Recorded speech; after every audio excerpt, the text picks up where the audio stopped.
कई मेरे किसान साथी ये पूछते हैं कि हमें कोई अच्छा खाद बताओ जो हम बुआई में इस्तेमाल कर लें। कोई पीजीआर टॉनिक बताओ जिससे हमारी फसल बहुत अच्छी बढ़वार ले ले, कल्ले बहुत अच्छे आ जाएं। कोई हमें ऐसा माइक्रो न्यूट्रिएंट बता दो अच्छी कंपनी का जो बहुत अच्छा रिजल्ट देता हो फसल में। किसान भाइयों, फसल के लिए सबसे महत्वपूर्ण खाद है एनपीके, नाइट्रोजन, फास्फोरस और पोटास। चाहे आपने बेसल डोज में कोई भी खाद इस्तेमाल करी, किसी भी मात्रा में आपने खाद इस्तेमाल करी, फिर भी आप अपनी फसल पे एनपीके के स्प्रे लगाना कभी ना भूलें। सबसे जरूरी खाद यही है। चाहे कोई सब्जी वर्गीय फसल हो, चाहे धान हो, गन्ना हो या कोई भी फसल हो, यानी किसी अच्छी कंपनी का एनपीके लेना आपको 150 रुपए के आसपास मिल जाएगा। हर 1-2 महीने में आप एनपीके का स्प्रे अपनी फसल पे लगाते रहें। किसान साथियों, सबसे बेहतरीन और सबसे अच्छे रिजल्ट आपको मिलेंगे अच्छी कंपनी का लेना।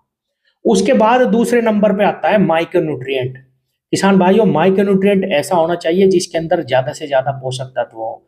Calcium, magnesium, sulphur, zinc, boron, ये कुछ ऐसे पोषक तत्व हैं, अगर छिड़काव में इनको अपनी फसल पे आप छिड़कते हैं तो आपको बहुत ही अच्छा लाभ देखने को मिलेगा। एक बार आप इनका इस्तेमाल कर लेंगे तो किसान भाइयों, आपकी फसल बहुत अच्छी हो जाएगी, फोटोसिंथेसिस उसमें बढ़ जाएगा, हरी हो जाएंगी पत्तियां। तीसरे नंबर पे कहीं जाके किसान भाइयों पीजीआर टॉनिक का नंबर आता है, और वो भी इसलिए आता है अगर आपकी मिट्टी में जैविक कार्बन की कमी है। किसान साथियों, चाहे वो रासायनिक खाद हो या मैं जिन भी पोषक तत्वों की बात कर रहा हूं, वो पोषक तत्व भी हमें अच्छा रिजल्ट तभी देते हैं जब हमारी मिट्टी में जैविक कार्बन, किसान भाइयों, अच्छा हो। इसीलिए अपनी मिट्टी में हो सके तो आप हरी खाद की बुआई करें। समय समय पे कूड़ी का खाद जरूर डाल लें फसलों की बुआई से पहले। आपको बहुत ज्यादा खाद की जरूरत कभी भी नहीं पड़ेगी। अब बात आती है पीजीआर टॉनिक की। किसान भाइयों, दो प्रकार के होते हैं। अलग अलग फसलों में अलग अलग तरीके का इनका काम होता है। कभी कभी सब्जी वर्गीय फसलों में हमें फसल को बढ़वार से रोकने के लिए पीजीआर का इस्तेमाल करना पड़ता है, जैसे लियोसिन हो गया या बायर कंपनी का ईथरल, जिसके अंदर इथेफोन 39SL साल्ट आता है, जो फसल को बढ़वार से रोक देता है। और उसके बाद अगर कोई सब्जी वर्गीय फसल है तो उसमें फल और फूल ज्यादा आने शुरू हो जाएंगे। गन्ने की फसल पे आप इसका इस्तेमाल करेंगे शुरुआती अवस्था में, 40 दिन की फसल पे किसान भाइयों, तो उसमें ब्यात आना ज्यादा शुरू हो जाएगा। दूसरा जो पीजीआर टॉनिक होता है किसान भाइयों, वो होता है बढ़वार के लिए, जिसमें हम जिब्रेलिन का इस्तेमाल करते हैं। जैसे पोषक सुपर है, उसके अंदर जिब्रेलिन है, साइटोकैनिन है, ऑक्सिन है, कुछ और भी थोड़ी थोड़ी मात्रा में ह्यूमिक एसिड है, सीवीड है।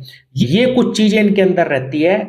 ये फसल की बढ़वार पे काम करती है, उसकी पत्तियों को चौड़ा करने का काम करती है, जिससे फसल भोजन ज्यादा बनाना शुरू कर देती है। फोटोसिंथेसिस की जो भोजन बनाने की प्रक्रिया है वो बढ़ जाती है और हमारी फसल तेजी से विकास करना शुरू कर देती है। बढ़वार दिलाने वाले पीजीआर टॉनिक है, उनका इस्तेमाल हमें लेट करना चाहिए फसल में, 80 दिन के आसपास। जैसे गन्ने की फसल में शुरुआत में हमें क्या चाहिए, कल्ले, तो हम इथेफोन का इस्तेमाल करते हैं, लिहोसिन का इस्तेमाल करते हैं, ऐसे पीजीआर का इस्तेमाल करते हैं जो कुछ दिन के लिए थोड़ी सी रोक दे हमारी फसल को, और बाद में हम ऐसे पीजीआर का इस्तेमाल करते हैं जो फसल को बढ़ा दे। तो किसान साथियों, अगर सही समय पे सही टॉनिक, सही खाद का इस्तेमाल फसल में किया जाए और आपकी मिट्टी में जैविक कार्बन पूरा हो, तो आप निश्चित रूप से हमेशा एक अच्छा उत्पादन अपनी फसल से लेंगे। और किसान भाइयों, बहुत ज्यादा चीजें स्प्रे में कभी नहीं मिलानी चाहिए। जैसे हमने एनपीके भी ले लिया, दवा भी ले ली, पीजीआर टॉनिक भी ले लिया, ऐसा ना करें। हमेशा दवा को दवा ही रहने दें। और किसान भाइयों, अगर आप एनपीके का स्प्रे कर रहे हैं, उसके साथ आप माइक्रो न्यूट्रिएंट बिल्कुल ले सकते हैं। एनपीके के साथ अगर आप माइक्रो न्यूट्रिएंट हटा दें तो कोई पीजीआर ले सकते हैं। वो बढ़ाने वाला है या घटाने वाला, वो आपको चूज करना अपनी फसल के हिसाब से। बस यही मिलान होना चाहिए दवाओं का, खाद का। ये नहीं कि दवा भी है, पीजीआर टॉनिक भी है और उसमें माइक्रो न्यूट्रिएंट भी डाल दिया। बहुत बार ऐसा होता है कि हमारी दवा बिल्कुल फट जाती है और हमें बिल्कुल नुकसान हो जाता है, या फिर हमें जितना फायदा पीजीआर का या एनपीके का मिलना चाहिए वो नहीं मिल पाता। बाजार में बहुत सारे पीजीआर हैं, अलग अलग तरीके से काम करते हैं। उनको ध्यान से समझने के बाद ही इस्तेमाल करें। कुछ पीजीआर, फिर कहूंगा, रोकने का काम करते हैं और कुछ फसल को बहुत अच्छी प्रोग्रेस पे ले आते हैं। धन्यवाद।